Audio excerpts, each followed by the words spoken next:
Hello, ladies and gentlemen, boys and girls. Welcome. It's Lorecrimes. Yay! Hello, everyone. We're all Hello. united once again because we've got Eli with us, our bouncing days. baby boy. We love Eli. Yay.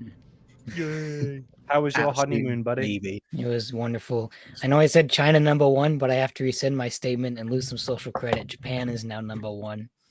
Oh no! Okay, yikes! I did see DJ Beast in the comments. Already said the slander is locked in and ready. So But the entire time I was streaming Space Marine before this, it was just Colin slander. I wasn't even Or there. our I stream. joined at the end just for fun because your friend told me, like, yeah, by the way, they're obliterating you. I'm not even here. well, today's topic though is not Warhammer 40k, but today is a bit of a fun one though. This is my favorite topic. This is my absolute favorite topic of Warhammer Fantasy, the old world. I hate that it's the old world. Today is vampire counts. This is one of the coolest, without a doubt, one of the coolest things, other than Skaven, perhaps one of the coolest things in Warhammer Fantasy. Yes, the bed is made. Colin has been bullied into making his bed. I'm super excited about this one though, because I mostly figured and I sort of learned about Warhammer from pretty much Warhammer Fantasy's like introduction to like vampire counts. So this is very full circle for me. Eli though, Eli has prepared us a little lore tasting slash primer for Warhammer Vampire Count. If someone here is maybe just a 40k fan and they're not like that familiar, it's vampires. There's not really much more to say than that. But it's done in a much like cooler way and a lot of other things. It's not Twilight, thank God. But Eli, will you please lead the way? Light the torch. Yeah, Andy, can you put me in full screen? Can you do that? Is that a thing? I think so. Let me just. Camera just like, blur for anyone else. Yeah, but it'll. Oh, How do I change? You If can I hold put- on, I've got an idea. If I just remove. Oh, there you go. Okay, here, I gotta take my headphones off for a second. All right.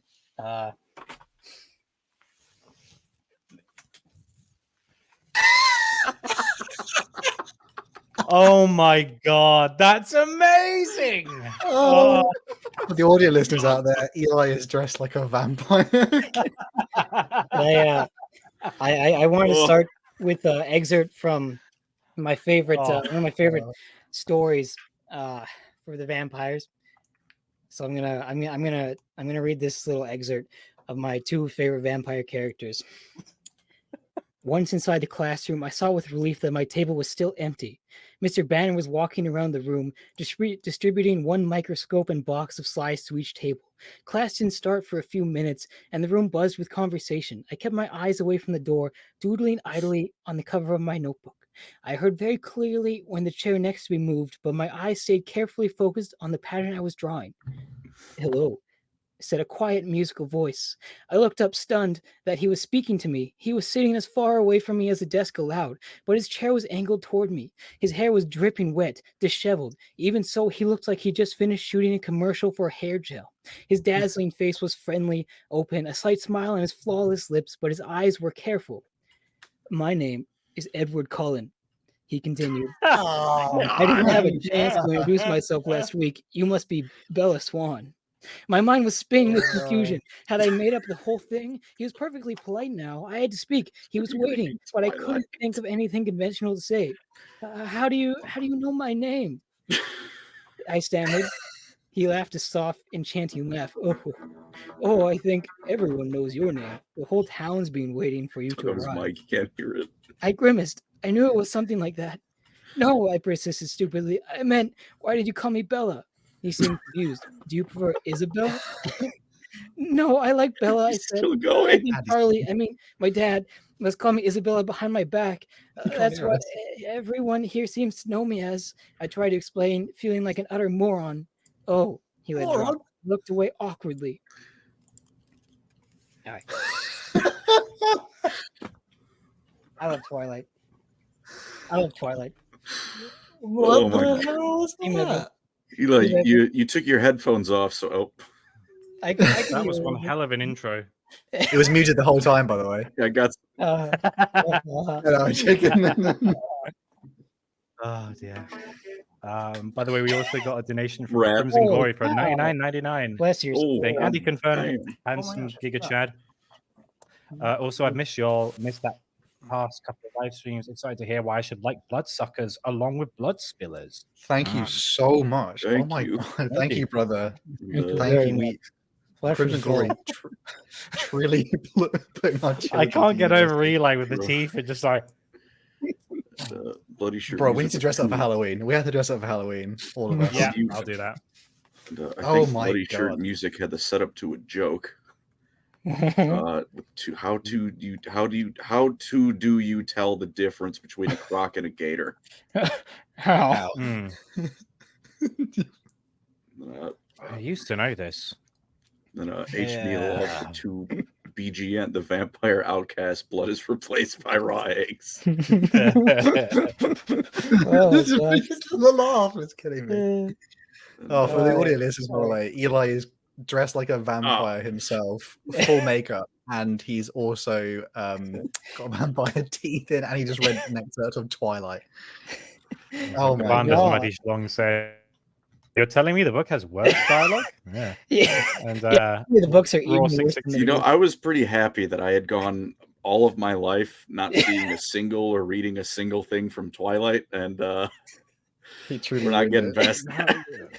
to be fair, my old flat, the pub next door across the road, they had a bunch of books. I remember one time I went in, had a pint, and in the books they had Twilight and 50 Shades of Grey. So I read a passage of each and went, it's not for me. Good. Also, 50 Shades of Raw Twilight fanfic as well. exactly. But Raw 666 said Eli is officially the most evil of the Lorecrimes. He tortures, is cringe, and his favorite factions are the most evil factions of Warhammer: Skaven, Dark Elves, Chaos, and worst of all, Britonia. He didn't say Brett, he said Britonia. Skaven's not my favorite faction, Oh, but Hey, Dark Elves, bacon Chaos, on and toast. Vampires are. Thank you, DJ DJ Beast. Beast. Thank you, DJ Love the Beast. decaying corpse in the top. Oh gosh. And Tom Warren with the 5. Eli's dressed as a vampire. Thought he was just trying out a new look. Yeah, babe.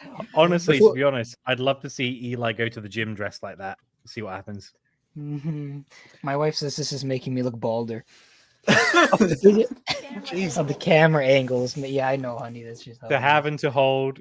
There you go. I was saying, before we get into the vampire counts lore, do we have a shout out to who helped put the costume together? Yes, my Eli. wife. She's. Let me see if I can. put it I'm on wearing pajamas. There she is. Hello, wife. They say hello. Well played. He's Hello. waving. Pajamas. I got my Dragon Ball shirt on. That just reminds me of Toy Story. Oh, he's holding up Buzz's severed hand and just see it waving. Love you too. And Oh my god. Parker Summerlin, thank you for the $9.99. Which leader would you rather follow into battle? Captain America, Rob Booty Girly Men, or Optimus Prime? Optimus Prime. P.S. Eli, how much Easy. do I have to pay you to talk with a vampiric accent for a whole stream? Not very much. good. I would do that for a dono. I would try at least. Peter Cullen, Optimus Prime. I'm ready to fight Megatron myself. Yeah. Even I as a hope well. staunch Brit, I would say Cap. I gotta go with Cap because he's a good egg. Optimus Prime. Optimus Prime. Look, Cap's Bro, a good Optimus egg. Prime is a good egg, but I don't really, Cullen voice. I don't really know Optimus. He's like an associate. I'm like, I don't really know him, but like Cap, Yeah. I'm like, all right, I'll follow you. Peter Cullen shout could out tell me to- to do anything. I'm pretty sure. Big shout out to No questions Michael out. Bay, Optimus Prime, executing surrendered prisoners of war. Actually evil. No, Optimus. Oh, now I'm just thinking of the whole I'm Give about me- to come. Like it's just How much for Dracula? How much for Give me Dracula your flow face. recitation? A fair bit, I think. Crimson Glory or an egg. Thank you, brother. I Thank got you. eggs. Oh, actually, I don't have any eggs right now. I'm sorry, bros. I just realized there's no eggs. in Is the a blood egg a thing? I don't like get blood Probably. sausage. I feel overstimulated by everything that just went on right now. That was a lot. Yeah, there's a lot going on. Should we We could get into we the get we can into it? the Yeah. vampires. All right. I have read my army book. I'm not an expert on the vampires because I'm not an expert on fantasy, but I've summarized the history of the vampires to the current date. Yeah. But angry homunculus, Eli looking like he'll massacre the entire human race if anything happens to his wife. Correct. I need Dracula flow lore crimes. Don't we all? All right, I can start reading. It is a script this time because, like I said, I'm not an expert, so forgive me. But anyways, just to start, vampires in fantasy are a little different than regular vampires because you can actually kill them. way easier than normal vampires. But if you hit them hard enough, it will do them in. But they're still are really hard to kill just because they're super strong. They can be mortally wounded and are often taken out of action, but a lot of the times they come back, and when their strength is strong, the fell minions and undead will kind of conglomerate around them and be attracted like a beacon. That's just to start off. So beginning of the vampires starts with Nagash. Nagash would originally lose to the priest kings of Nehekara, and later Neferata would find his book and become the first vampire along with her followers. Yes, I skipped all of Nagash lore. Colin can talk about it in a second. Then these vampires would also lose to the priest kings, then flee to Nagashazar, and using these damned creatures as his new generals, Nagash would fight a decade-long war with the priest kings, but lose again by a great general known as Al-Qadazar, something like that. He would curse the vampires that failed him and later be slain by that general. And the vampires would flee all across the world to begin the rulership of undead kingdoms. That's the ancient history of the vampires. If Colin wants to add something, he certainly can. Just a little bit about Nagash. So how that came about was, Nagash. I'm not going to go the whole thing about Nagash. We've talked about him before. But, he invented necromancy, put all he learned into these 9 books, the 9 books of Nagash. He wasn't the best at naming, but, they were good enough. Such is the power of Nagash. Such is the power of Nagash. Such is the arrogance of Nagash. And he enchanted them, so I don't think they can be destroyed. And he also put a little bit of him in them as well, so no one but him can get the full use out of them. But they're still incredibly powerful, potent magical artifacts. So when Nagash was defeated the first time, his Black Pyramid was still standing, and those books were in there. Q, this woman named Neferata, who was in charge of watching Arcan, but she was a little bit of a bad egg, and she went into the pyramid, stole Nagash's research notes, and with a little bit of help from Arcan, I believe, used it to create the elixir of then eternal life and became a vampire.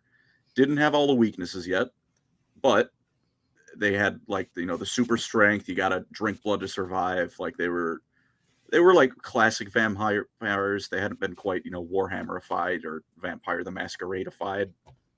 I thought it was slightly imperfect. That's why it's not quite as good as Nagash's one, because that's it's kind of a knockoff. That's why the only Nagash can get the full thing out of it. Like Neferata, learned how to make vampires, but that you still got to drink blood to survive and all that stuff. The sun doesn't kill them yet, though. Yeah, I think the drinking blood was the main defect of Neferata doing it, right? Yeah. That reminds me of the off-brand, Lay's like crisps. There's one that's off-brand, one that's just called Legs. Gosh. Good luck. I'll be edgy and call him Goonfoot. Oh my gosh. It's that called saying ridiculous things about me. DJ Beast called you Goonfoot for edging in the forest. Goonfoot. That's Bilbo This is the skin of a killer. This is the skin of a killer pellet. Gosh, I love Twilight. So after that, Neferata makes the shut up. I'm gonna get Covenant Dance back. After that, Neferata makes a couple more people to the vampires, the original ones, Abarash, Usharan, little known fella who, I'm going to be real, I just completely forgot his original name, Vlad von Karstein. I just do not remember his OG name when he was a Nehekaran. Thank you, Hal. Vashanesh. Just completely left my mind. Don't worry, I wrote it down. I had to remember myself earlier. But so these fellas are all about now. Nagash comes back, forcibly conscripts them to be his generals. The whole thing with Nagash and the Tomb Kings arising, dying, and then resurrecting comes back. And then a bit later on, Nagash comes back again, gets the vampires as his generals once more, but they weren't as good as he wanted them to be. And I guess to his credit, this was a somewhat reasonable criticism for once on his part, because a lot of them fled from his final battle with Sigmar. So in turn, He cursed them whatever random stupid weakness he just came to his mind. Now sunlight is a big no-no. Sigmar's holy power weakens them. All like the bloodline weaknesses have come about from whatever random garbage Nagash decided to curse them with. It just, in fact, I do not think there was a single thing like as far as like why give this bloodline that weakness. Nagash, because fuck him. And that's kind of how the vampires turned into their modern incarnation. So I'll pass it to Eli. Hal, what are you taking over now? Yeah, I'm just going to do a brief I'm reading the summary of that. diabolical. yeah. There's some whack stuff in the chat right now. Let me. I explain edged to World War II videos in color. My Oh gosh. my god! Let me go through a little bit more, and then we can read some donations. So going to the vampire counts now. It starts with Vlad, but firstly, it's in Sylvania. Sylvania is perhaps the most famous of all the vampire lands. It lies on the eastern fringes of Stirland, and normal humans do actually live there. These peasants live in constant fear, however, and take great pains to ward against the evils of the night. In the shadows, the vampires and undead creatures lurk, and across the empire, this land is known as a true place of evil. The Stirland tax collectors are supposed to be a fearless bunch, yet they even come in groups of 50 strong to collect the taxes, wearing amulets of Sigmar and more. The von Karsteins were defeated long ago, but many still speak of these beings, saying that they are biding their time to wage war on the living once again. Now, the beginning of the vampire rule came when Otto von Drac lay on his deathbed. He despised Sylvanians' nobility as they despised him, and he denied all of them his daughter Isabella's hand in marriage. In his final days, he swore he would marry his daughter to a demon before choosing any of them, and while this oath may have been more just drama at the time, he would be brought to keep it, as a mysterious man entered the castle, handsome, by the way, striding into Otto's room without issue. This handsome nobleman bore cold, dead eyes, and the count perhaps regretted his oath, but nonetheless, he gave his blessing to marry Isabella. The count died pretty much the moment the ceremony was done. Now, Vlad's first act would be to toss Isabella's uncle Leopold out of the highest window of the castle, as he had been vying for her hand in marriage for a long time, and had always been denied by the brother who hated him. Vlad was an odd but actually good ruler. He never ate in the servants' presence, he never went outside, and he sent away the priests of Sigmar.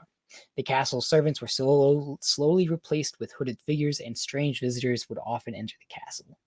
Despite this, he was a fair and just count who was far less oppressive than Otto, so people didn't mind too much. He was also seen as a very mighty king because when Bernhoff the Butcher and his veteran mercenaries rode into town demanding tribute, Vlad killed the entire group of them while his bodyguards watched. Over the span of 10 years, the nobles of Sylvania would eventually bend to the knee of Vlad, and those who didn't were overrun by undead or killed in strange accidents.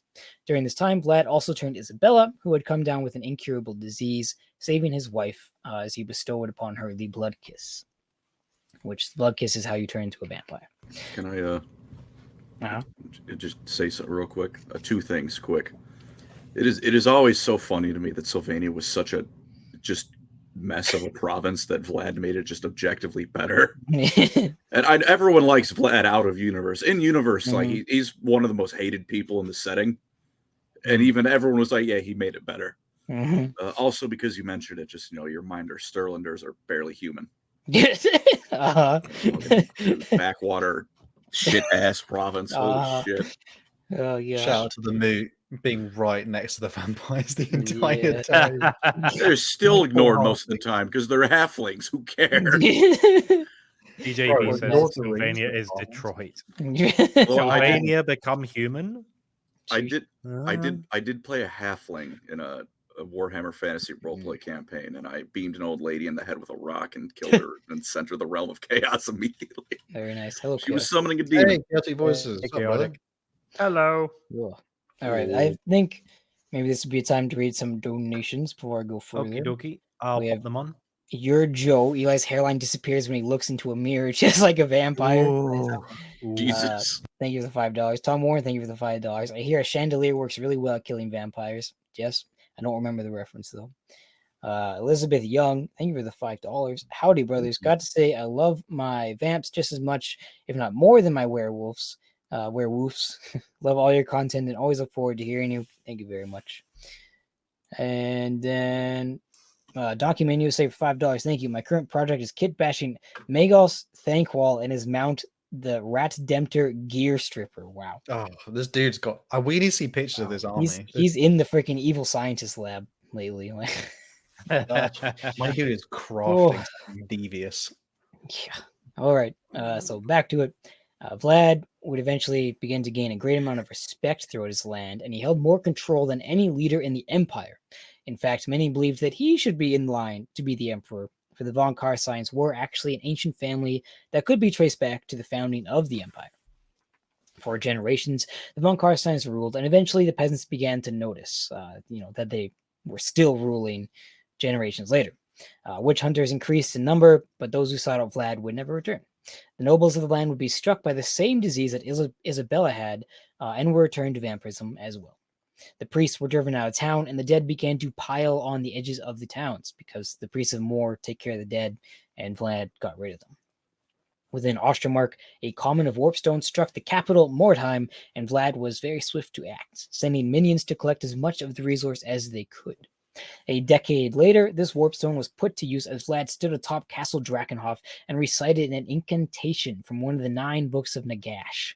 Fell sorcery swept across the land, awakening the countless dead that now inherited it. They rose and flocked to the Count as he revealed to the world the truth of Sylvania. Vlad first fought the army of Talabacland in the Battle of Essen Ford. Before the battle begun, he offered the people clemency if they were to surrender, and utter destruction without mercy if they opposed him. They chose the latter and were decimated. Vlad and his vampire aristocracy overwhelmed them with hordes of dead and even Sylvanian peasants. Any soldiers that fell were simply risen again by dark magic, and as the enemy surrendered, Vlad was true to his word and killed all of them. It also goes to stand that it's hard to believe that the vampires don't just win all the time, because every battle they get all their losses back and more. But the empire can't fall. Right, well, would that be bad for them? There's a pretty good reason why they lose. Only one person needs to die for the army to blow up. I know. Sad. But anyways, Otilia's general Hans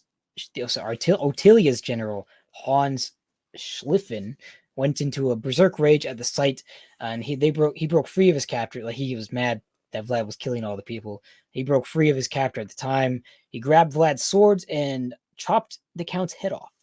Conrad, the crazy guy, then tore him limb from limb, and the nobles squabbled to find who would rule. That very night, however, Vlad returned and resumed the march. This would be a reoccurring incident as Vlad swept across the northern provinces of the empire.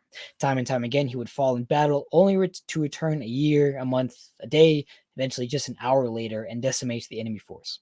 He soon marched to the Reichland. The armies of the dead encircled Altdorf, which had been made into what they thought was an unbreakable fortress, but nothing they had labored for worked, and Vlad gave his usual offer: serve him in life or fight on and serve him in death. Ludwig, the Reichland's claimant to the imperial throne, actually wanted to surrender, but was convinced not to by the high priest of Sigmar. Felix Mann, the greatest thief of that age, was dispatched to steal Vlad's ring, and this he did, but what became of him is unknown, because apparently vampires in this world do actually sleep. So while all the vampires were sleeping in their caskets, he stole the ring. I mean, vampires have always had sleepy times, just they sleep during the day. I think a lot of it comes, and I mean, I'm as aware biased towards Warhammer Fantasy, but I can't admit when GW just kind of took a grabby hand from another setting, and I think the vampire counts of a whole lot of Vampire the Masquerade in their DNA.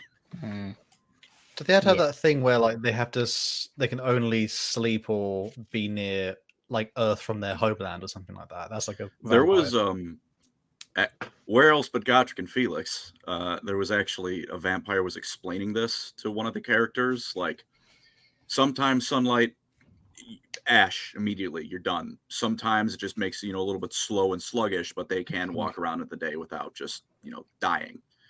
Sometimes brandishing like a effigy of Sigmar in front of one of them will just obliterate them. Sometimes it just does nothing. So it's like they all have the general weaknesses, but between like that's what I would put it. If you pick a vampire from Warhammer Fantasy, there's a decent odds they will be weakened by any given thing, but the degree of how weakened is variable from vampire to vampire, and so it's usually best to hedge your bets and probably don't fight a vampire to begin with. Mm-hmm. I'm sure there was an episode of What We Do in the Shadows where they have to get some of the soil from one of the vampires.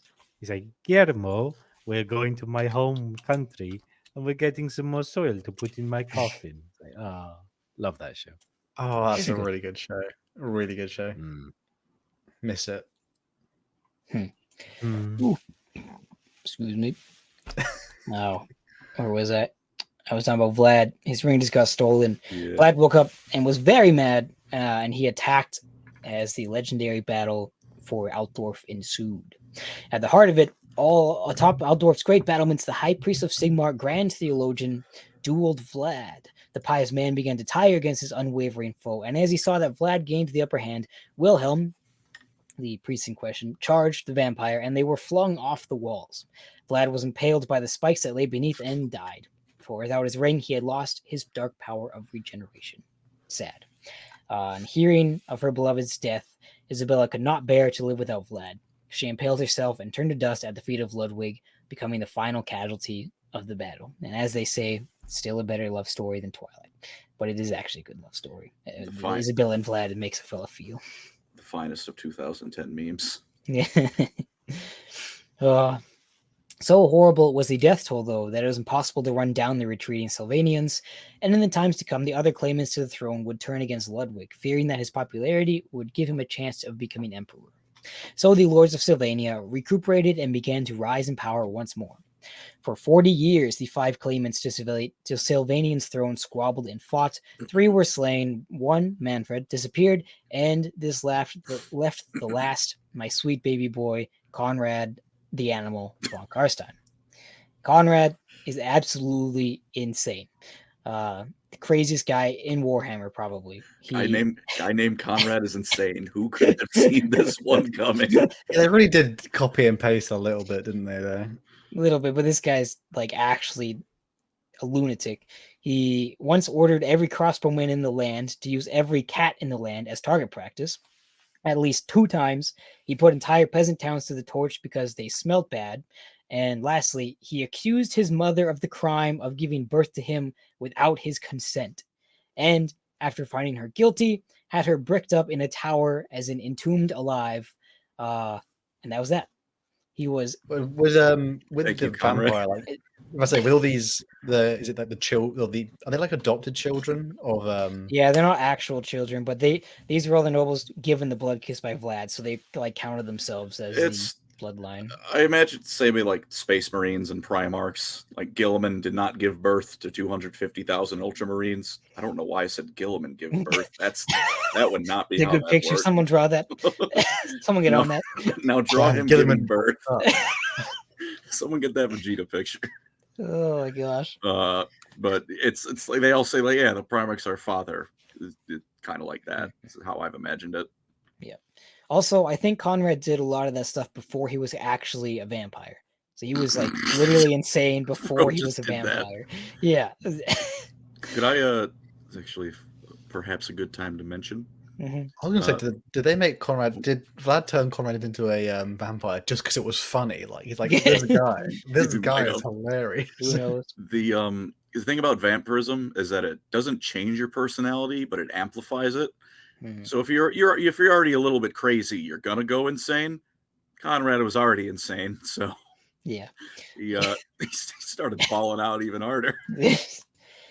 Conrad did have one big flaw other than insanity, is that his brain wasn't really big enough for magic, so he had to enslave and bribe necromancers to work for him so that he could actually have armies of his own. But doing this, bribe he became a strong word. Brutally tortured. Yeah,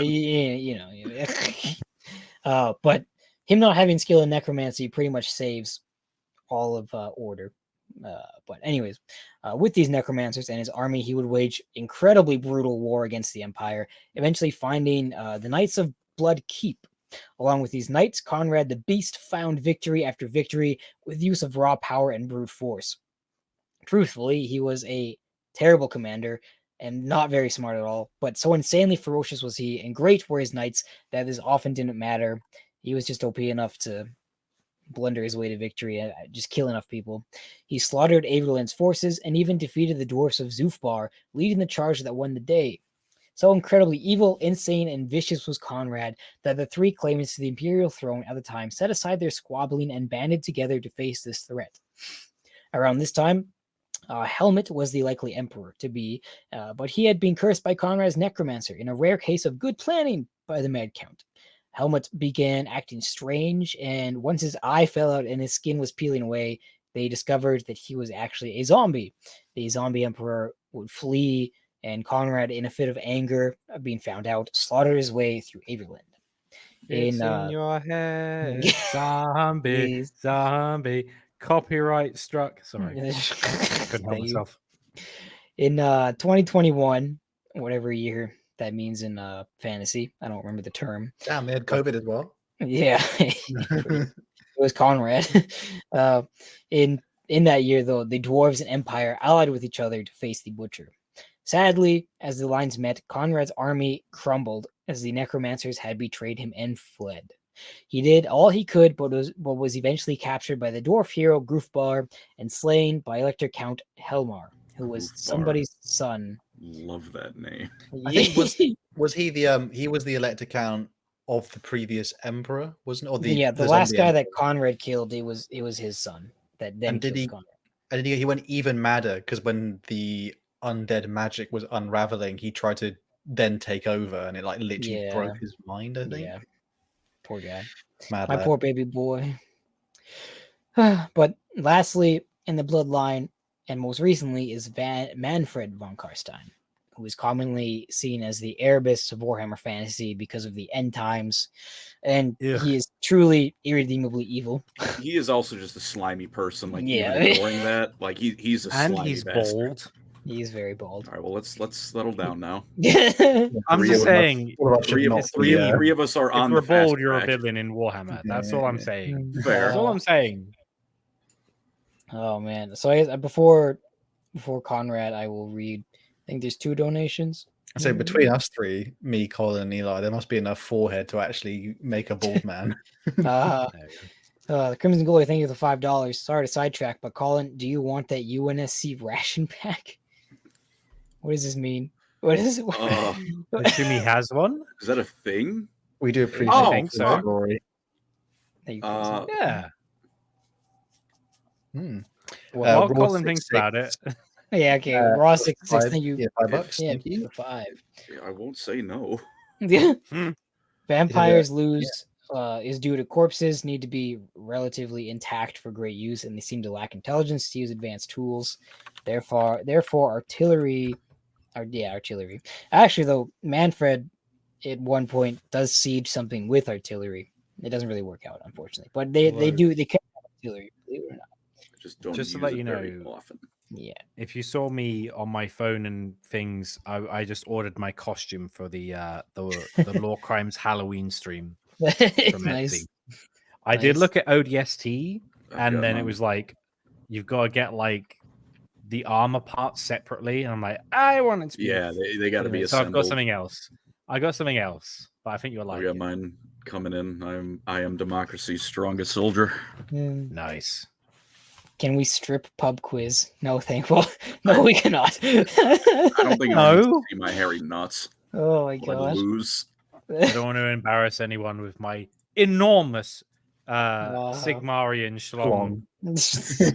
Commander's mighty schlong, or whatever it is. Of Cygnus. Of Cygnus Prime, yes.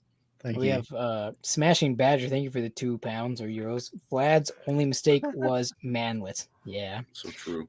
Yeah. Bean, thank you for the $2. Can Colin cover up that 4.5 head? Dear God. What does that mean? Good God. What's it out of? 5 head? What does that mean? 4 point. It's forehead, more but than 4, like bigger. yeah. Oh, okay. Oh my gosh. And Elliot Hops, thank you for the $10. My friends have been doing a 40k narrative, and one's custom chapter was nearly killed by the Eldar, but they teleported onto the craft world and planted a vortex grenade in the Infinity Circus. My gosh, to escape. Savage. Even in imagination, they lose. Those poor Eldar. Those poor Eldar. Almost as bad as Artemis when he's just like, "Hey, you gonna kill Slanesh? Sounds cringe. I'm Screw gonna kill you." you instead. You even say that many words. They asked him, "Are you really going to stop us from killing a chaos god?" Yes. Yes, because it's cringe. Reminded of the forehead joke. The bro remembers what happens tomorrow. I empathize with him because here's a story from my youth.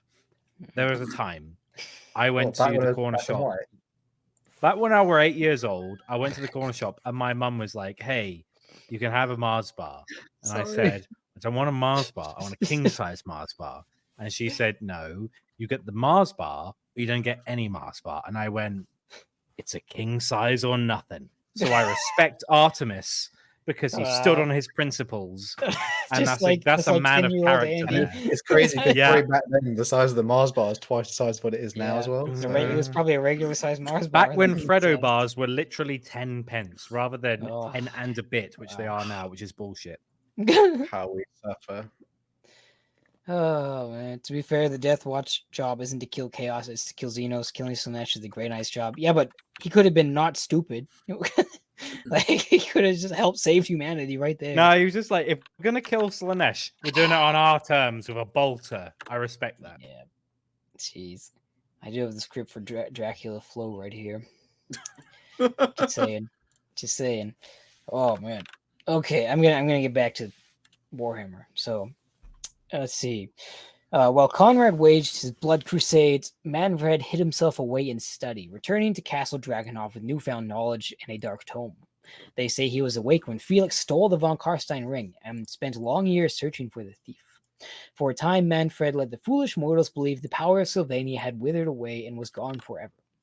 He roamed the land, recruiting vampires all over the world to his cause. As the Empire fell into another civil war, he struck. Through the winter he marched, finding countless victories as the battered armies of the Empire hastily attempted a feeble means of defense. All who fled simply froze to death. Manfred arrived at a seemingly undefended Alstorf, but one man stood atop the battlements that would weave his defeat. Grand Theologus Kurt III had delved deep within the vaults of his temple to bring about the horrible Liber Mortis, whatever. He recited the incantations of unbinding, and Manfred was forced to retreat. He then sailed to Marienburg and attempted a siege, but hearing news of an army arriving from Alstorf, he was forced to lift it. For a long time, Manfred and the Empire's armies fought throughout the provinces, both powers waxing and waning, until finally the forces of order set foot in Sylvania. In a great battle, Manfred was cut down by Elector Count of Stirland, but his body sunk deep into the marsh and was never found. In 2522, so like 500 years have passed in all this time since Conrad, Manfred came back. He again traveled far and wide, gaining allies, and even studied in Lamia, the birthplace of his kind. He sought to bring about a new age with the resurrection of Nagash. It would take much to bring him to the physical world, however, for his soul now resided as basically a god. He would first seek out Krell and Heinrich, the two goats of vampire Warhammer fantasy. The High Elves at this time were on a diplomatic mission, and they had sent Aleathra to ally with the dwarves. Within Karaz-e-Karak, this alliance was formed, but they were beset on three sides by orcs, Manfred, Krell, and Heinrich. As the orc army smashed upon the dwarves and elves and saw losses on both sides, Manfred sprung his trap. The armies of undeath emerged, and the forces of good were surrounded. The lions were destroyed. Krell waded into combat with his black axe as cavalry trampled dwarves and reached the inner lines of elven swordmasters. Bats plucked out the eyes of archers, and the black axe embedded itself into Thane Orgrim. Finally, the Lichmaster began chanting, and the fallen dwarves rose to their feet. The elven noble and her guard saw a weak spot in the undead lions and charged through to seek escape. Manfred finally revealed himself and swooped down atop a zombie dragon amongst the Terrorgeists to intercept them. He battled in aerial combat against Elf Prince Luthian. Kemmler imbued the Terrorgeists with an unnatural speed, and they shot towards the elven princess. She incinerated one, but was knocked unconscious by another and taken away. As Manfred battled the prince, he was on the losing foot until the Terrorgeist soared overhead and dropped the corpse of Salanir the Proud like a bomb onto the prince, knocking him from the saddle as Manfred slew the griffin the elf rode upon, Heinrich resurrecting it before the corpse even hit the ground. This was the most important and first step in the plan to bring back Nagash, as they needed a pure, innocent soul to sacrifice. And thus concludes the brief history of the vampire counts. And now I'll let Colin and Hal talk about whatever they desire. Or recite Dracula, for your choice. There's a few characters we are going to have a little dive in. We did mention, well, there's some of the big ones, list them off. There is, this is mostly vampire counts, but that we should mention a little bit. There's like another faction in Untouchable Warhammer called Vampire Coast. Yeah, the actual the trilogy. Where's Luther Harkon guy in the chat, by the way? I haven't seen him in a bit. Hey, where's Explore? I remember. Because There's a diabolical comment from DJ Beast as well about Colin's junk exploding. Oh my god! Oh no! What? Vampire Pirates got to be the coolest thing ever. Honestly. Vampire. To be fair, we could start with Vampire Coast, maybe Colin, just a little bit, because that's a cool thing. Before we get into that, should we do the donations quickly? Yeah, sure good. So we had H Mihia Live saying, forehead related. Didn't Irvin Welsh write about a guy waking up with someone's swimmers on his forehead? Oh, what? Does anyone know what that meant? Sperm. I'm assuming that means sperm. Well, context, yeah, but like, does anyone know what the exact? No, not at all. Oh no, I have no. I know nothing about this. All law, the official law crime statement is we cannot confirm nor deny that statement. We think it's kind of funny, but we don't know if it's true or not. Also, Bean for $5 hit him with my Mitsubishi Outlander. Call him Manfred von Carstein. Funny. Good. That's pretty good. HB Alive again saying, Andy, Michael Phelps fit evaluation for Halloween. Is that Michael Phelps? Gosh, I barely know who that man is. He swims. He does the breaststroke. He's got the most Olympic medals out of anyone ever. Yeah. For swimming. That's pretty impressive. That's What impressive. do you mean? There's like 30s for me. Raw does half the work. Andy could do better. No, I'm asthmatic. I would not do better, but I'm just like swimming. Oh, I'm gonna start. It's not like edits. Relay running. At least then, like you don't. How many have Olympic medals you got, Andy? How many Olympic medals I you got? 0. 3. But I will tell you this. Do you know what the Channel Island of Guernsey won in the not this Olympics, but the last one? Do you know what they got gold in? Shooting. What? Dressage. What? Dancing horses. We won gold. Dancing horses? That's a thing? Yeah, I don't want to start a rant about why. Listen, if there are horses in the Olympics, why is there not like crafts like the dog stuff? The horse. All I'm saying is, if I were in charge of the Olympics, I'd be like, if you can have dressage with horses, I want to do dressage with a bear. And if if my bear eats the competition, I win. I've posted all the DJ Beast Twilight edits in the chat. I've seen There's a good video. Also, Tom Warren says everyone loves vampirates. Vampirates are cool. And Raw 666 with necromancy being a thing. Why factions do not burn corpses and why people wear skulls and skeletons. Also, why trust the Eldar who fired first? Eldar had his people attack Imperium World. This man is insane. What are you on about? Eldar did not That fire is factually wrong. Follow the example of Artemis. Lorgar burned down a craft world. No, I'm just saying, like, and follow the example of Artemis. I could end all your species' woes. But I'm not going to because that's cringe. And for the corpse thing, it's they have like priests of Moor who generally defend the dead than graveyards, I think. Also, Bunny Cops for $5 says you're complaining about Twilight. Meanwhile, I was reading Dresden Files and his war with 3 vampire courts at that time. Get good, bros. Wow. The Dresden Files, like the chief, like the strongest wizard of ancient times, is even named Heinrich Kemmler. Like the guy's a big Warhammer fan. Isn't there a TV show called The Dresden Files, and it was about a magician in Sally Mandit in the chat. Holy frick! So he's my favorite Instagram account. Truth nuke. Stupid. Incorrect. Wrong. Frankel, I can't even Little read smell. out what you put there. I can't even read that out. I That's can't even put it horrible. on the screen because we'll get. Oh my demonetized. gosh, we can't say that. We cannot say that. That's Reverse gender diabolical. Twilight, reverse gender Twilight. Yeah, if Twilight was reverse I'll gender, every guy rephrase in the it. world would understand it. So Fanquil said, "Hal thinks We don't need to know. Hal thinks phone number was The store jiu-jitsu. 7-Eleven. There we go. Oh, man. I dodged it. Speaking of something me and Colin had touched on here, which is Vampire Coast. There's a certain man named, well, is it Huron? Isn't it? Luthor Harkon. Come No, on Luth now. Huron's the other one. Luth Huron's the other one. I was say I confused. Luthered on my Harkon. Luther Harkon was in fact one of the original boys that was in Nehekara with her Queen Bee of vampires, I should say, with Neferata. And I believe he was a cousin of another character as well, because he was a merchant. I think I think the way it happened was like they gave two people the same name or something, and then they were like, they're cousins.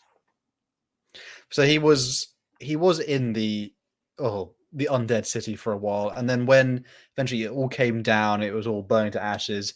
He's one of the few people who managed to sort of escape. Some of the vampires got slaughtered, but he's one of the few to escape. And a lot of his lore is sort of mysterious until the point in which he was essentially locked within this coffin.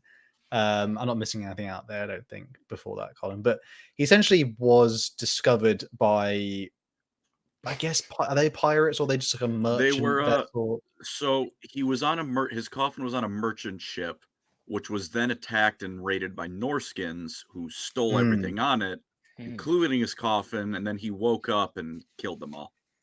And then sort of crash landed in Lustria, which is basically what you can see on sort of screen, or for the audio listeners, is a sort of basically South America, but it's dinosaur land, completely run by the lizardmen.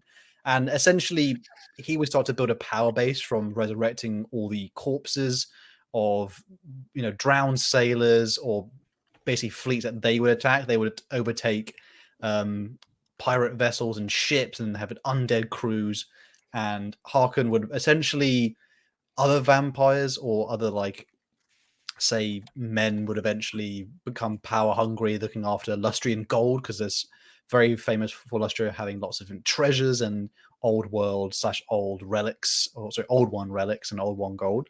And eventually this would put up a faction called, essentially it's a loose conglomeration called the Vampire Coast.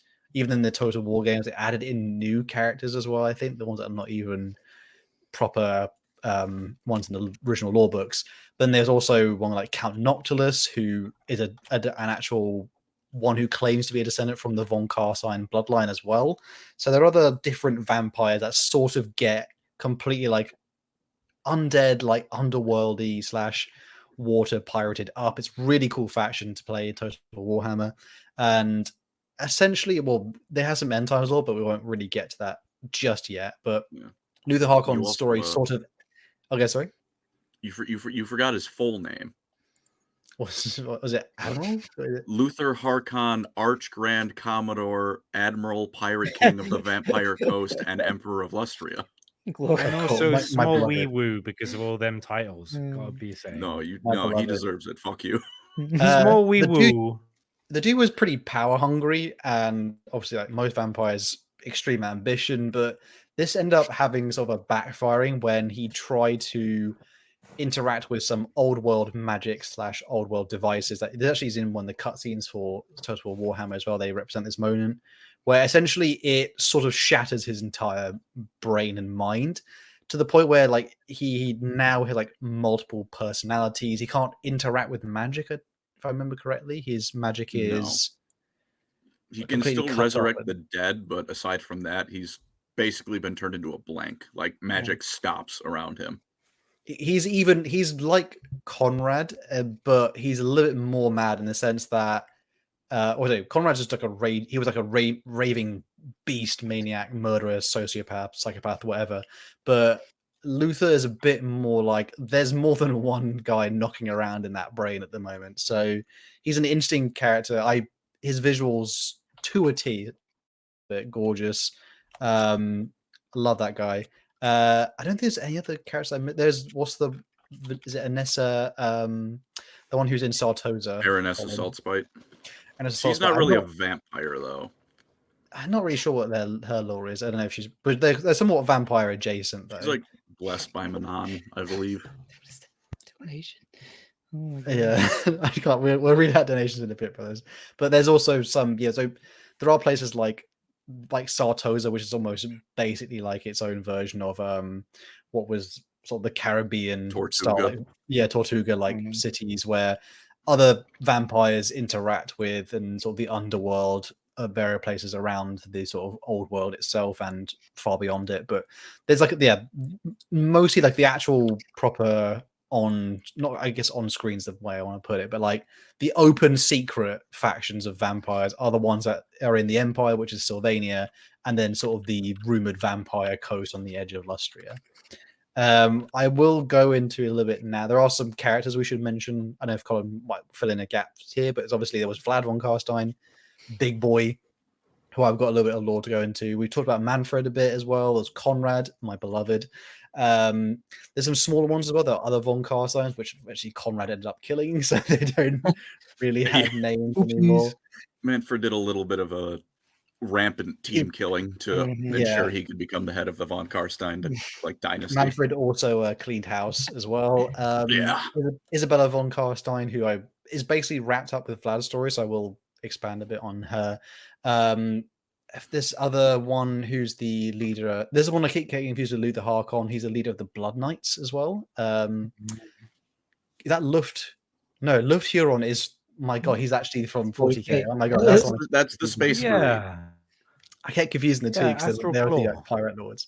But there's also like Blood Knights, which is a really cool thing. I'll leave Colin to go into that because that's that's one of the coolest things in Warhammer Fantasy. But just leaving on the character that I want to expand on just a little bit more, which is Vlad von Carstein, who kind of, even though Manfred von Carstein is the one you'll mostly interact with in terms of like games and stuff like that, Vlad is definitely probably one of the more cooler characters, even though he's not necessarily in as many novels or other things. But his name was not originally Vlad von Carstein, as Eli talked about earlier. This man is old. He comes from the old land of Nehekara, which is like the ancient sort of basically real world equivalent of like the Egyptian kingdom in the Warhammer world. This is way before the formation of the Empire, long thousands of years. But this is after the death of the actual best human being to ever exist, which is Cetra the Imperishable. Absolute, Cetra does not serve. Cetra rules. Goes hard. So cool character. If anyone here is only somewhat familiar with Warhammer Fantasy, but they like 40k, there's no equivalent to like how cool Cetra is in. There's no equivalent to Cetra, unfortunately. But so Nagash, well, eventually he would join Nagash. But sorry, Vlad von Carstein was not born Vlad von Carstein. His name was Vashanesh, and he was somewhat like a lower, sort of regular middling noble within the lands of Nehekara.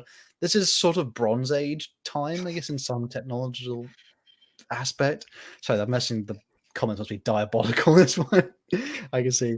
But so Vashanesh was just essentially one of the servants of the Nehekaran kingdoms. Not really much, but he was ambitious, and he would eventually come into contact with the kingdoms of Neferata at a certain time, because there have been sort of rumors about something going wrong with that place, and there's been somewhat of a rebellion from the other kingdoms. And for reference, Neferata's kingdom was sort of on the far east of what the map is for Nehekara. So they're kind of on the outskirts, and they weren't really... It was more like a, what's going on over there in that weird province. And he would come into contact with the old kingdoms and sort of the Neferatan vampire style. Eli's. I'm afraid to look in the chat right now because they got some fun. Leave Colin alone. For the audio listeners, the chat has just been making Colin jokes for 10 minutes straight. Why does my diet get it? What the fuck? I'm not even 250 pounds. I'm not 200 pounds. Colin's land is unreal. They're just like they're reining in on the diabetic thing. That's all. God, I admit I got a little bit more than I need, but I'm not. Leave less my than son 200 alone, or pounds. I will Holy come shit. get you, and I'll put you in the naughty Oh my corner. gosh, man. All of you in the chat, naughty, no more. Can we So, go back to you at least that- donating to bully me? Yeah. Yeah, Oh, being God. insulted for If free. you want to bully me, So- pay me. So Vashanesh was a talented military commander, and there's some discrepancy in the lore here whether if Neferata, when she met Vashanesh, either she saw him as a good potential husband, or he was simply just a good general to utilize in her army, or essentially just a vassal slash to the public husband. Because again, they're pretty somewhat. This is old Nehekara, basically the men lead at this point. That's what they believe. So she was very much using him as a puppet. Again, there's a discrepancy in lore to whether she actually married Vashanesh or somewhat just turn him into a vampire. There's conflicting things about it. I don't know, Colin, if you know which one is the official count, because there's unfortunately there's conflict between the two different The bits of lore you newer can find. one was that he was part of her guard, right? I think so. He ended up betraying the kingdoms of Nehekara to side with her because he was a bit power hungry, and she would eventually agree to turn him into a vampire. That's the sort of, again, this is like his ancient lore. This is a young Egyptian brother here, so he's pretty, my man's got decisions to make. Eventually, at this time, there will be again one of the many rises of Nagash, which we talked about earlier. Not to go into the full war, but essentially, Nagash would discover the existence of the vampires, and he would then make the vampires. I can't even read the comments. I just don't look. He would ally he would, in massive air quotes, ally the vampires to him. But he actually chose for a leader the vampires instead of the first vampire being not Nekar. Oh my god, I forgot her name. Neferata. They're so interchangeable. Neferata. Instead of choosing Neferata, which she thought she rightly deserved, he actually chose Vashanesh. And this was, I do believe, this was because Vashanesh was actually a descendant of Nagash for when Nagash was immortal. So he sort of favored him.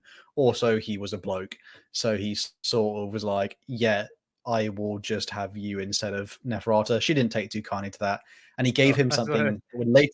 It's like the way you said that. Like, he was just a bloke. He was just a geezer. He was a geezer. He's like, He "Oh, hadn't even been around. Like, he hadn't even been around for a little while. Meanwhile, like the other vampires have been like, "Yo, someone else." You know what I mean? It's like the guy who's like the new employee becoming the boss, and you're like, Not being "Right." funny, Mister, in your 20s. You've only been around for a little while. Yeah, As the old man in the chat. There's not that much age difference between us. But essentially, Nagash, all-powerful necromancer, would eventually gift Vashanesh with what would later become named the Von Carstein ring, which is something that Eli had mentioned earlier. It's one of the ring pieces that will come up again. And this essentially gave him like true immortality. I think Colin mentioned at the beginning, like the vampires in Warhammer Fantasy are not wholly like you can bonk these guys. They can go down. They don't age, like they're immune to sickness and all that stuff. So they're like biologically immortal.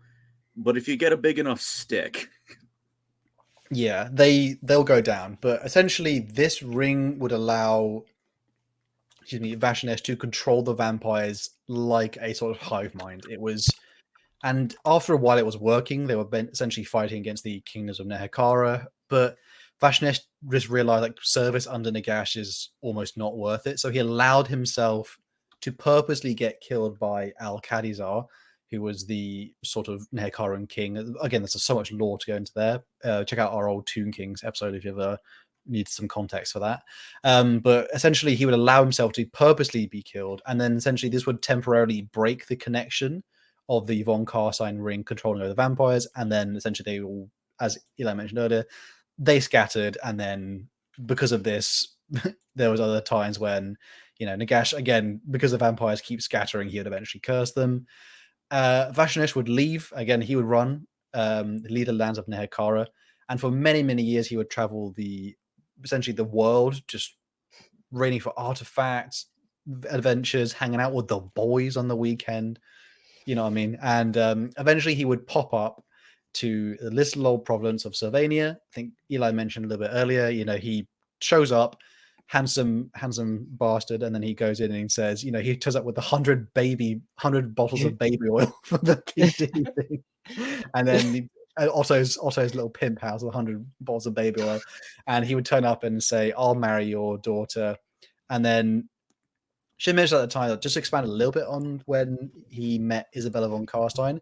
She's a little cray-cray herself. Like people often thought she was a bit of a stray. Like when suitors would come to offer to marry Otto von Drax's daughter, Isabella, they would thought she's a bit of a nutcase. She even broke some people's arms just because she very much wanted to be a ruler herself. And then, you know, the greedy uncle in the corner just waiting for Otto to die so he can take over and take Isabella for himself. She would ask this man who now called himself Vlad von Carstein instead of Vashanesh, he would ask her what he could get her as a gift, and she basically said, "I want that." And so he ran over to the uncle and then ripped his heart out and gave it to her. She held it in her hands, I believe, for a bit, and then dropped on the floor. And as a human, started licking the blood and then kissed him. And he definitely thought, "Man, this girl is nuts." I can fix her. I can fix her. Fuck you, Eli. As someone who doesn't know the context, was he also like, "I'm into it," or was he like disgusted? Oh yeah, he's very much like, this person is not a vampire, but they are. Something's wrong with them in a good sense. Guys, did stop like talking it. about Colin Milk in the chat. Colin Milk. Yeah, they've been saying that. Like, that's been the new thing. It's all Thanquil's fault. Thanquil is propagating Colin Thanquil slander. started it. Now it's everyone else is running with it. Milk Yeah, in the keep chat. going, boys. Leave him be. Well, essentially, Vlad would turn up and he would be in the province of, you know, the doomy, mist-filled province of Sylvania. That's already a massive shithole. And as Eli mentioned earlier, he somewhat turned it around. At a certain point, he fell in love with Isabella. And to the point where when she kind of worked out what he was, because again, the dude just didn't age and she was aging, she asked, "Will you turn me into a undead so we can spend eternity together?" And he actually initially refused, if I believe Colin correctly. He refused because he didn't want her to live the immortal existence. No, he didn't want to turn her into a vampire. This is just Twilight. This came out in like 1990. Shut your mouth. Yeah, he didn't want her to suffer the way, like, he just living in you have to be built for an immortal existence, because otherwise it's just pain. So he didn't want her for that. She didn't take that well. She eventually, it's somewhat implied that she made herself ill, so that eventually, when no doctors or priests of Sigmar that he called in, you know, there's one time to try and save her, they failed. He literally locked himself in the room, and then eventually she reawakened as an undead. When you receive the blood kiss, if I remember correctly, you have to then go quick, because they essentially are taking a portion of the vampire who's turning you, their blood. Depending on how much you take is how powerful you can be as a vampire. And when Isabella did it, she took too much, and then they also had to go out on their first hunt for a human blood. But eventually she ended up snacking on a dire wolf, if I remember correctly, wasn't it? She and he said, like, he literally looked at her and went, "That's weird." And like he said, like, "This is not good." Oh god, do I want to read out some donations? I feel like it's been diabolical. Yeah, sure. There's some We Can gotta go I very just do far this back, though, because there's some great most of ones. these are Colin. Where did I put them on the and he's got it on the screen, Colin. Oh, perfect. Donkey Man USA, $2. The Dracula flow now. At the end of the stream. Feeling End it. of the stream. H. Mila BGN, Eli Dracula on that flow, Burke City next stream. Bean, Nagash. Come on. Come on. We can't even say that. The power of Nagash as he flies his black pyramid into the twin spires. Moving swiftly on. Lord Finnabar, there's been a second black pyramid. The Smashing Badger, Argon is a corked up white boy living his truth. Hell yeah.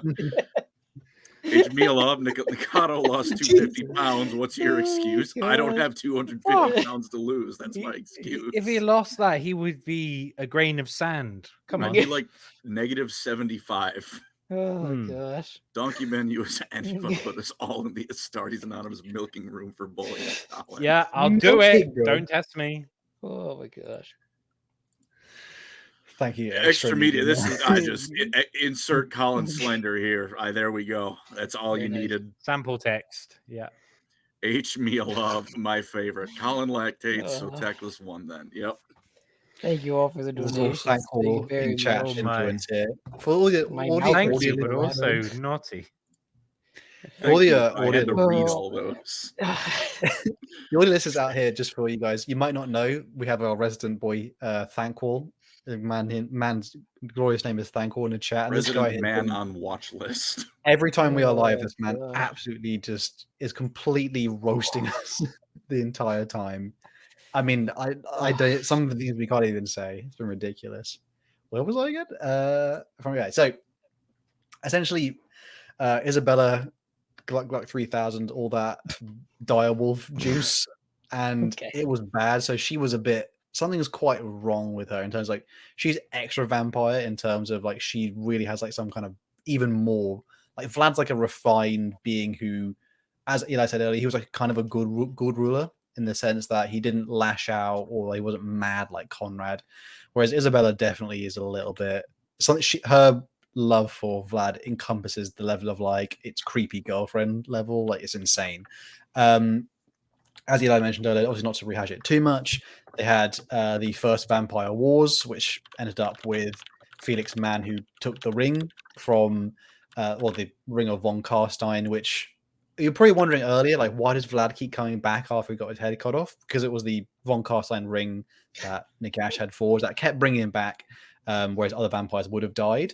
In fact, one time he died, and then other vampires tried to take over whilst Isabella was catatonic, and then he just sort of reappear, and then he cut off the other guy's head. Felix Mann, the greatest thief of the age, would take the ring from him. Meanwhile, there's a small part here. There was someone awake within the tent, which was supposed to be guarded during the day whilst the vampires slept. Someone had their eye open. If anyone clearly wants to guess who that might have been, someone was watching it happen. Goku was not watching it, but it was definitely Manfred. Manfred had his eyes open when the whole thing was watching and didn't intervene. So he's a truly betrays everyone. And as Eli mentioned earlier, the great theologist, when Vlad woke and he was pissed off, he just thought, I'll finish off Altdorf, the capital of the empire, now. And the great theologists and him just plummeted to their deaths, and they impaled themselves on spikes. And he wouldn't resurrect until the time of the end times, when Nagash, I think, he would pull him from the blood of Manfred von Karstein, if I remember, Colin. I think that's how he got resurrected. Or I don't know if Nagash resurrected him just out on a whim. I think Nagash might have just been like, Vlad's very competent. You're coming back. Yeah, because and then to be fair, Vlad, yeah, and then Vlad would go fight besides the forces of order against chaos, because, you know, enemy of my enemy is my friend. He would eventually plummet to his death after the corrupted soul of his beloved Isabella von Karstein was resurrected by Nurgle, and he put the von Karstein ring upon her so that when she would die again, she would resurrect pure and free of the taint. Nurgle's taint. So he once again died for Isabella. He's again, just a few last things about him. Is the von Karstein ring was like one of his artifacts. I believe Isabella possessed a certain grail that kept refilling with blood that she constantly drinks from. I can't remember the name of it. I think he. What was the Vlad von Karstein sword again? Was it called Blood Drink? I think it was just called. He possessed a special sword that was essentially. I think he had a sword that was pretty good, if I remember correctly. It's not Blood Drinker or something, but I remember it has Sword a name. of Unholy Power. Nice. Very generic in game, but I think it's okay. All right. But there are some other characters who have like cooler artifacts. I know not to go into Manfred too much, but Manfred's armor, I believe, and was forged from the dead vampire dust of his other brothers. DJPs. So essentially, the health and like the benefits of like his vitality was his vitality of Manfred von Carstein was improved by his armor of the Tempelhof, if I remember correctly. Or was it armor of Draken? That's Manfred's. And his sword was unique as well, if I remember correctly. It's we can see it in the the actual visuals of the Vampire Counts trailer as well. And he also possesses the Books of Nagash, which are somewhat interwoven between the Vampire Counts and the Vampire's story, because many of them come into contact with the tomes of Nagash. Unfortunately, the sweaty, smelly, human-skinned books, likely. But as for other characters, again, there's like Manfred. I don't know if Colin wants to add in any more about Manfred, because again, he's got things to say. So I'll give him the slight amount of credit that he does deserve. He is a very powerful wizard, very intelligent person when he isn't being used to destroy the setting. The unfortunate thing is he's already a slimy, spiteful weasel. So he was the perfect character for GW to go, yeah, this guy's enough of an asshole that we could use him for this. And so he stabbed Gelt in the back end of the world. There's also, because there was some a little bit of retconning at one point, he came back in 2 ways. I do not know the second way he returned. It might have just like, I think it was just some cultists were like, hey, this guy, Manfred, real powerful guy, let's resurrect him. And then he, killed them because he's way above their pay grade. The first one was that there was this necromancer trying to bring him back, which presumably would have gone the same way. He had to sacrifice a virgin to bring him back, some real classic pulp fantasy stuff, when it was interrupted by none other than the dynamic duo of Gotrek and Felix, who killed him instead. But apparently this guy had also, never gotten laid in his life. So his blood spilled onto Manfred's corpse, brought him back. He woke up, looked at the two, realized he was in a Gotrek and Felix story, and promptly fled. So that's funny. What arguably, depending on what lore you go by, Manfred's first act upon re-resurrection was to run like a bitch. Also, imagine spilling on Manfred. That's cringe. Swimmers on Manfred's forehead. Yeah. He sucks. He is back in Age of Sigmar. Unfortunate.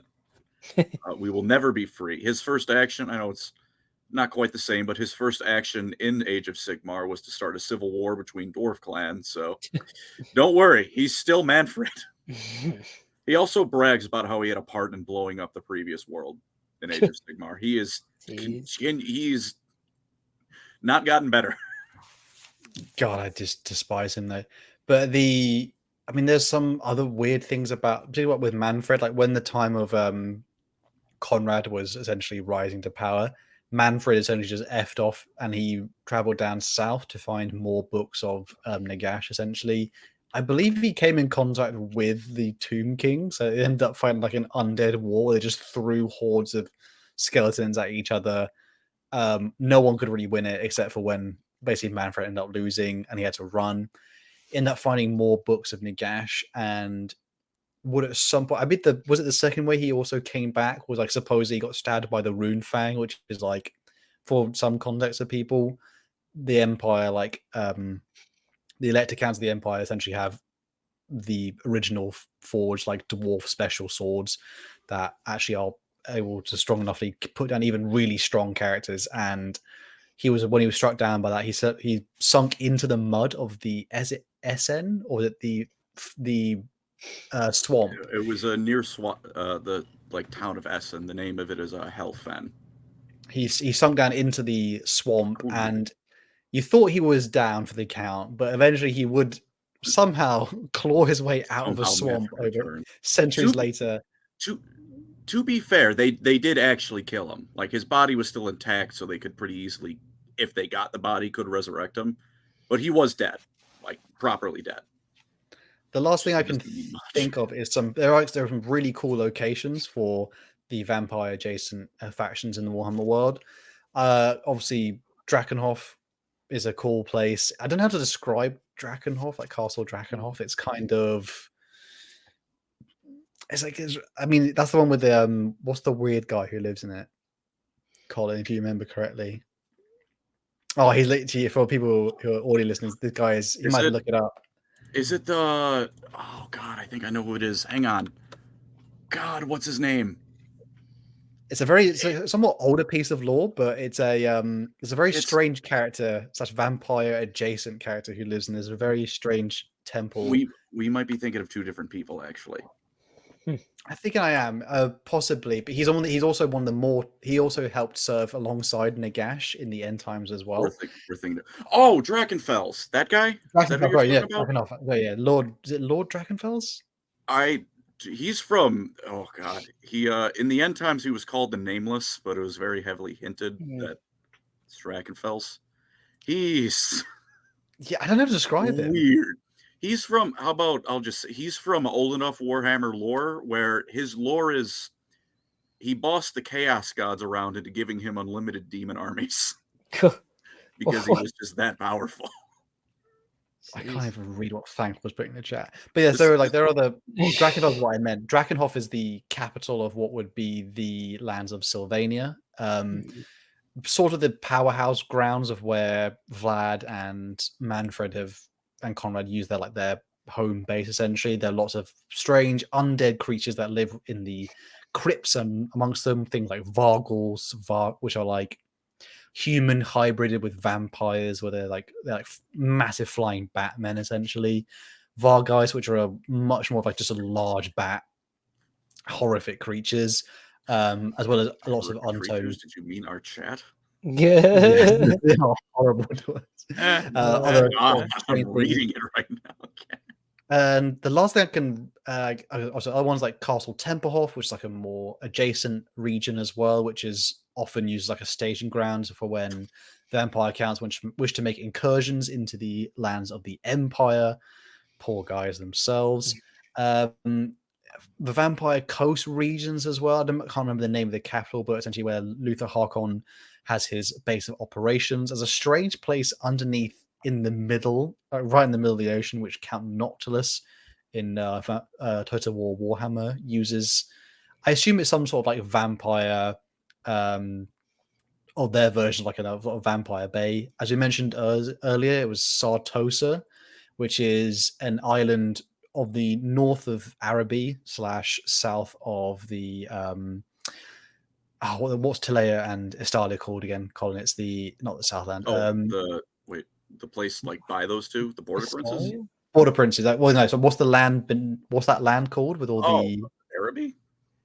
No, the one between the one which has where like all the orcs are. No. What's Estalia, Tilea, and the Border Princes land called again? I don't know if it's called anything particular. I think it's just part of the old world. Essentially between Araby and the southern part of the old world lies this sort of island kingdom. Again, this essentially is like mercenary / merchant heaven / haven. There's lots of vampire. Let's call it Guernsey. There you go. Yeah. There's a vampire like haven sort of around there. And then Colin, do you want to finish off talking about some units and other things about the Vampire Coast or Vampire Council? I'd be happy to. Won't go like super in depth on everything because there's a lot of units. But I'll just briefly mention like kind of the roster. So obviously, generally a vampire is going to be in charge of the whole thing. Vampires, they use their magic to resurrect the corpses and basically keep the army together, very much literally. They often will recruit necromancers to help with this and take the stress off them a bit. But the thing to keep in mind when the vampires go to war is that if you kill the vampire and or enough of the necromancers they've got helping them, the army's literally going to fall apart, which is why you were saying, Eli, earlier, how does the vampires lose? Because you kill like 5 guys and then the whole thing just falls apart from under them. Which, to be fair, they plan for. Like, they make sure the big horde of undead is between you and them. And, like, by physical strength standards, Manfred is a little bitch. he can still rip a man in half with minimal effort. Like vampires in Warhammer get boosted to be like Space Marine level strength. So that's how they stay alive. It's just if you kill them, they're falling apart. Aside from that, go to a Spirit Halloween, and any decorations you find is probably part of the vampire army. Skeletons and zombies are like the classic just garbage undead horde, and they're exactly what you think: skeletons, weapons, and zombies. Zombies I don't think they actually infect you when they bite you, but it is a rotting corpse. So I hope you enjoy sepsis. They got big giant bat swarms, dire wolves to chase after you. They do have some elite stuff, Grave Guard, which are like just juiced up skeletons, basically nothing super special. Like ghosts, like what is it, like the classic image of like the Four Horsemen or the Grim Reaper riding a ghost horse. Very cool. Hal, you mentioned, those are the Hex Wraiths. They're so cool. Blood Knights. Oh, you mentioned Whites as well.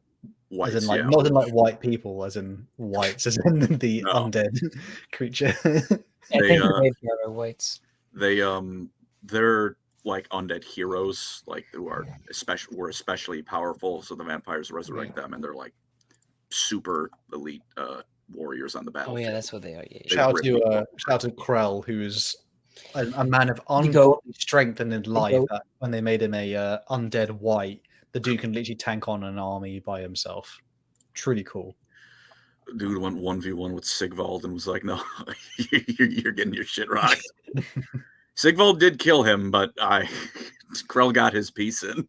They got Blood Knights for some cavalry, which are just a heavy metal album cover. They're one of the vampire bloodlines is Blood Knights, founded by Abharash,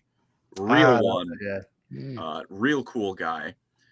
Their whole thing is they seek out worthy foes, both for honorable knighthood battles, and also because it works on dragons, might work on other things. If they can drink the blood of a dragon, they no longer need to drink blood, which Abharash found out, and by when he killed a dragon.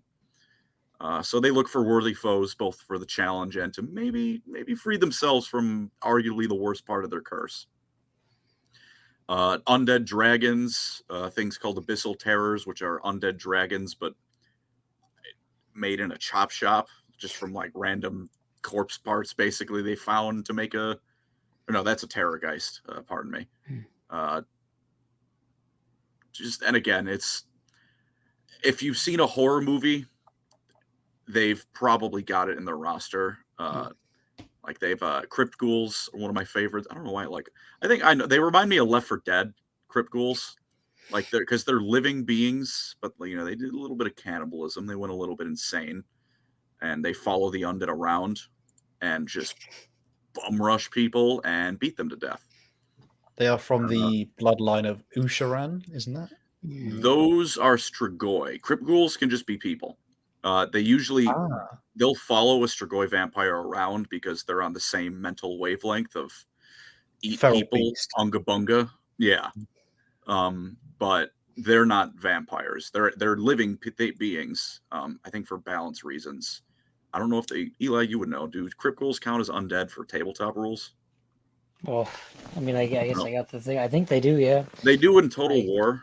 I got the freaking book right here. They are technically alive, which is real saturation death magic. They do have the undead special rule. Gotcha. So they're so messed up that they're close enough. And usually the general vampire strategy is throw 5 million zombies at you. They're horrible because they're a zombie, but they're going to tire you out, and then the Grave Guard and the Blood Knights and all the proper units will come crash down on you. Andy looks like he just read the chat. It's kind of like budget Obi-Wan Kenobi. I don't know if that's... I'm reading the message That's below what had that. me for a second. Funny. It's over, Anakin. I have the IP. You have your IP address. And any further questions, either roster related or I guess in general, although this was like a 3-way expert section. Andy, any questions? I to be honest, I've just been amusing myself reading the chat, being like, "Oh, what slander are they mentioning today?" Oh, it's truly awful. But like, I have a question. It might sound like really surface level, but like, No, that's fair. how have the vampires transitioned into Age of Sigmar? Like, what's that about? Kind of. There's a little bit of differences in how like the bloodline specifics and exactly how the curse of vampirism works, but on like surface level, still drink blood, still don't like the sun, don't like Sigmar's holy power. They came about because Nagash was once again kind of like at first was like I could use some more intelligent servants, so he brought back Arkin, who's not a vampire, but he did bring back Neferata, Manfred, and Usharan. So Neferata and Manfred spread the curse of vampirism. Usharan didn't because he pissed off Nagash early in the settings, like prehistory, and Nagash locked him in a cage until he went insane. And now we have the Flesh Eater courts. I love how he brought back Manfred not because he thought he could use him, but to torture him. Yeah, Manfred serves like the three-way purpose of keeping his other vampires in line because he's such a scheming rat. He is, again, Manfred is a pretty intelligent, powerful guy, so that's part of it. But also, yeah, he as a stress ball. Whenever Manfred messes up, he just grabs him and. I have two mentions about like the trailers we've been watching. One, when you see Sigil of Chaos, why not pick it up? Just not being funny. The advisor is like cursed and stuff. Yeah, but he's silly. He's like, oh, there's clearly a Nurgle. It's like saying, why didn't you not watch Live League? I don't know. Why. Oh my God. Why didn't a lot of things? Why didn't a lot of people not do something chaos related? The other thing was I really enjoyed the bit where it was the Norska faction trailer and there were bears and the bears were doing a good job and one smiled at the lady in charge. I'm like, bears are my favorite animals. I think like that might have been Kislev. Oh, sorry, Norska. Kislev. Which one's Norska? Norska's the Chaos Worshippers. Kislev is. Oh no, not them. They're both like icy. Yeah, they are. Right? Kislev is Kislev. Every country in Eastern Europe and just jam them together. Yeah, yeah. Kislev, the trailers, where it's just the bears going, "I ate a Chaos Worshipper." Good bear. That's a good bear. I beg of you, please stop. Oh my gosh, we should probably read some donations right now. Yes, I have them. Oh, sorry, we have the donations, and we have one last segment at the end here. Tom Warren for the $5. Actually, there are two different Godric and Felix stories where he is revived and runs away like a little biff before Godric can get him. Didn't know that. That's quite cool. Incoming back up again. Thank you, brother, as always. I think the Flesh Eater Court are a perfect combination of classic vampire tropes with an incredibly cool twist. Truly a great faction. All hail the Summer King and Boingob. Thank you, brother. Extra medium for $5 says, and these days Drakenfell makes what YouTube videos about naval shit. I don't know. The Smashing Badger for £2. Thank you, brother. It says oh my god, that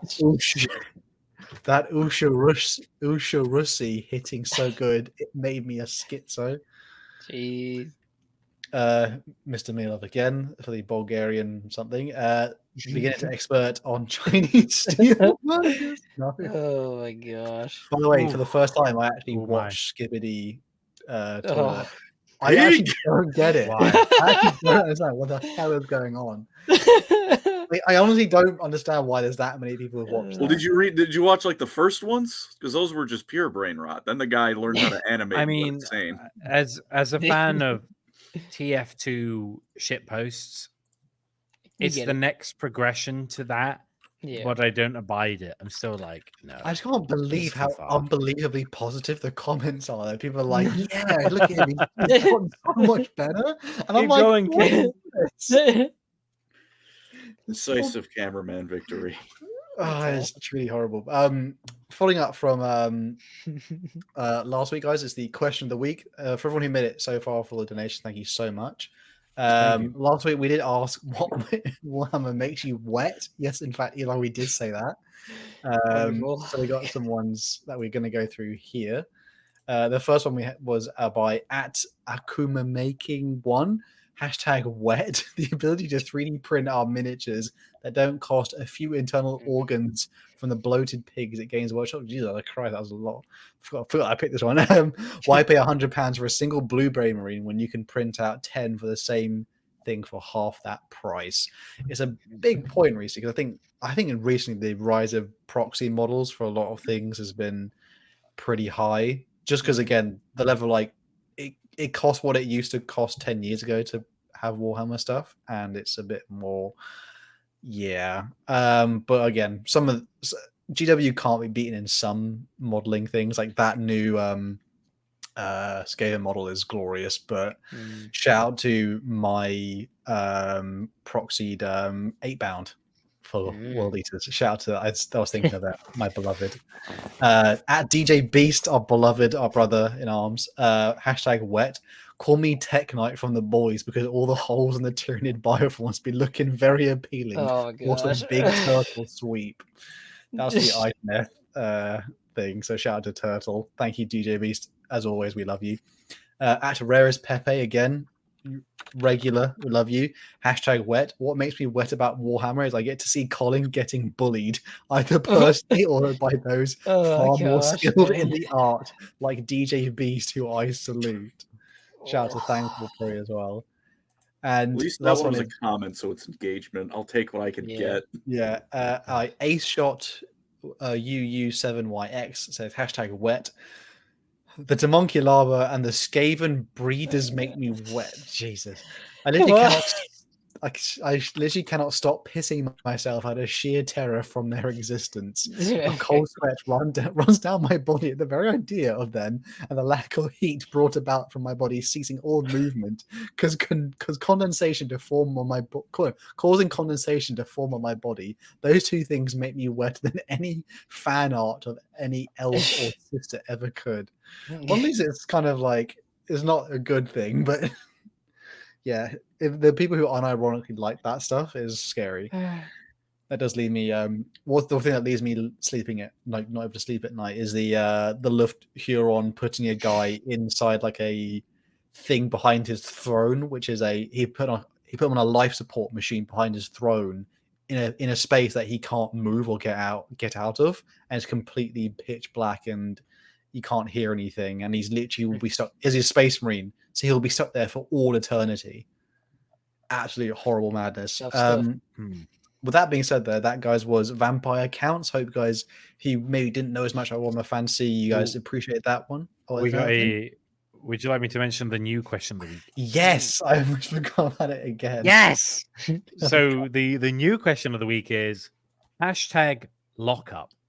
You're locked in a room with Edwin von Karstein. Manfred von Karstein. Manfred. Oh, Manfred. What is that? Manfred. Yeah, sorry. You lock up Manfred von Karstein with someone in the settings. Can be 40k or fantasy. Like, who would you lock him up with? And what That's happened? The question of the week. And what happens when you did so? So, for example, I would lock Manfred with. I'd lock him up with Lehman Russ. Why not? See what happens. To bore him to tears. Well, this isn't a Salamander's book, Hal. There's nothing boring going on with Lehman. I'm looking forward to all the lock him up with Colin comments. Yeah. No, he's not the war. Colin Milk, as was said earlier. I'll lock him up in fucking. Who am I locking him up with? I know who I'm doing immediately. It's Amos from the Inquisitor Eisenhorn novels, because this guy will not shut up. And he would talk about why is grass a certain pigment. So this guy is like a true nutcase. And I think Manfred, with the inability to kill him, would probably be driven insane. I have a question then, Hal. Do you know where that, is it the tangerine joke with Caldor Drago? Where does that come from? I'm unfamiliar. It's TTS, I'm pretty sure. Yeah. Just TTS. It's not a real thing then. No. It's made up fanfic. Okay. Like Sly Marbo just elbow dropping on the farce. Also, I should mention to all our viewers, we've recently, at expense to the channel, had some art commissions for some lovely t-shirts and mug designs in our shop. Colin, what's going on? Poor TJ Beast me. Oh no! Oh God! TJ Beast undercut us again. What's he done? TJ Beast, I don't remember. Send how it to me send now. Discord link. What is that? Oh, let me What's see he this. done? Let me see this. That was an important What moment. is- TJ Beast is like, oh, for fuck's sake! Bro, what is this? TJ We Beast? post that in the hold chat on. for someone. We'll post it in the Hold chat. on, For hold listeners. Don't post I'll it in the share chat. it. Don't post it in the chat. I'll just No, send I'm this gonna to do you, it. Hal. I'm gonna Oh, do it. I'm no. gonna do it now. Put it in the lore crime. He put me in we your all- ideal first date, bro. What has he sent me? Well, I I'm gonna got share it, but just know, Ugh. DJ Beast, I was doing an important announcement there, and now you've overshadowed it with whatever this is. Anyways, okay. Funny. Anyway. Important announcement. We should probably say this at the beginning. We forgot. Mhm. We have something that we've been working on for you boys, for the the boys who True are there listeners. for the live ones. We appreciate you guys so much, and for all the other audio listeners and the watchers as well, and all the people who are able to watch us on Amazon and on Spotify. We've cooked a little something. I guess there's obviously more to come, but we've just been working on something here. Andy, do you want to slightly explain what you cooked up? Huh? Andy? What were the designs? yeah. God, that took Oh, so yeah. So we talked to Witch Taunter, who did he's done all the art for all of our podium designs and all the guests and stuff. And we basically said to him, like, hey, can you make like a cool design of us, or with the kind of like law crimes in front of the police? It was very Guardians of the Galaxy inspired, in front of the, like, what's that called when you're in front of like the police height lines? What's that called? Mugshot? Like a mugshot, yeah, like the mugshot design, so that you can now get a t-shirt, a hoodie, and some other designs. Eli has helped with that specifically because Eli knows how to do merch, and we're all much ignorant, so we're like, we don't know what we're doing. So Eli has helped very much, and so yeah, you can buy a t-shirt or a hoodie or other things, and we'll add more if you want us to add more stickers. Yeah. Someone's put what the WTF. Don't be distracted. Don't be distracted by DJ Beast memes. Shout out to It's Thankful, fine. shout out to DJ B, shout out to Milov, shout out to the regulars. We've got, if you want to represent in person your degeneracy, we actually have merch. It took us a while, but we have it. theoretically, I don't know if we've linked it with the YouTube yet, but there will probably be a merch show. It should be, because I've checked recently. It should be underneath like all of our posts. There's like a bar where they have like merch stuff, so you can just get it through fourth wall. So maybe if we you'd can like make to a support the community channel, Yeah. Talk about it a bit more coming up. Thankful, stop talking about the Lore Crimes arch, bro. Please. I've seen all the comments. I've seen them all. With that being said, though, maybe we should wrap up. Wait. I think we already had something about towers earlier. We can really. I think the people deserve a Dracula flow. Okay. All right, go on.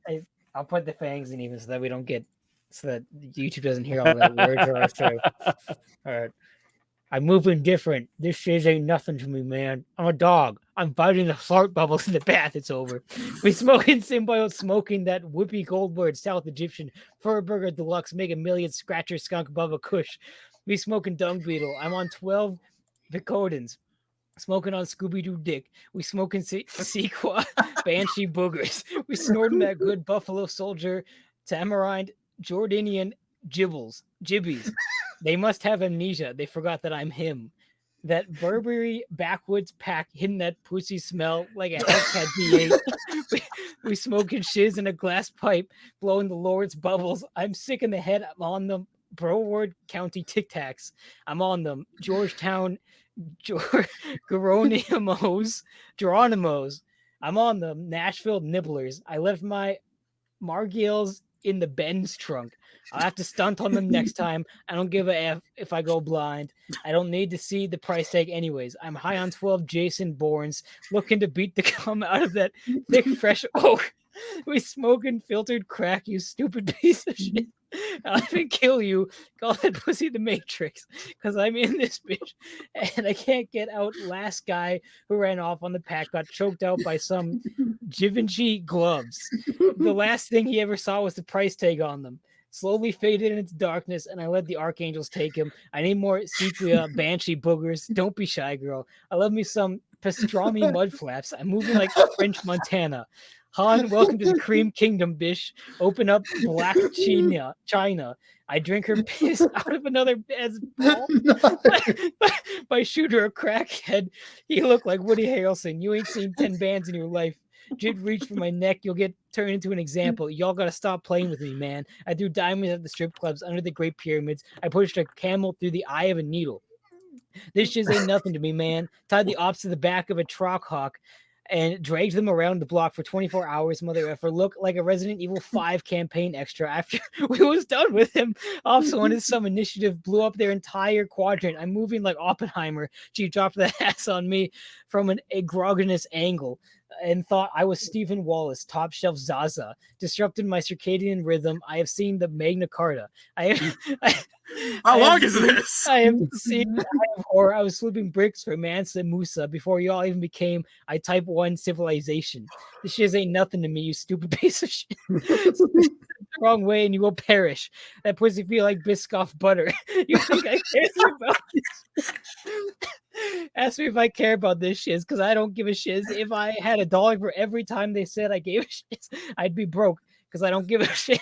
My bitch looked like David Hasselhoff. I balled so hard they thought I was an effing nutsack. This shit ain't nothing to me, man. I'll kill you, you stupid piece of shit.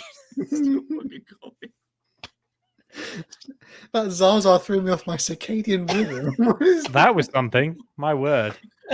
There's Dracula flow for you, Chad. I hope you liked it. Give a big shout out and a round of applause to everyone for Eli representing, especially today. He dressed up like Dracula. He dressed up like a vampire. He committed. He committed. Oh Yeah. God. Oh my God! I need to sit. I need to lie down after that. DGB says he's already doing an edit of that. Thank you, everyone. I told you guys it'd be a peak Lovely. episode. If you guys made it this far, you have to like after that. You have to like the video. Come on. Come on. We've earned it. Come on. Eli's earned Come it. on. Oh gosh! Thank you for the 100 at the beginning as well. Thank you so particularly much, Crimson Glory. Glory. Thank God you. bless you. Holy cow! Thank you so much. That being said, Right. everyone, we'll catch you guys on the next one. We've got some cool stuff coming.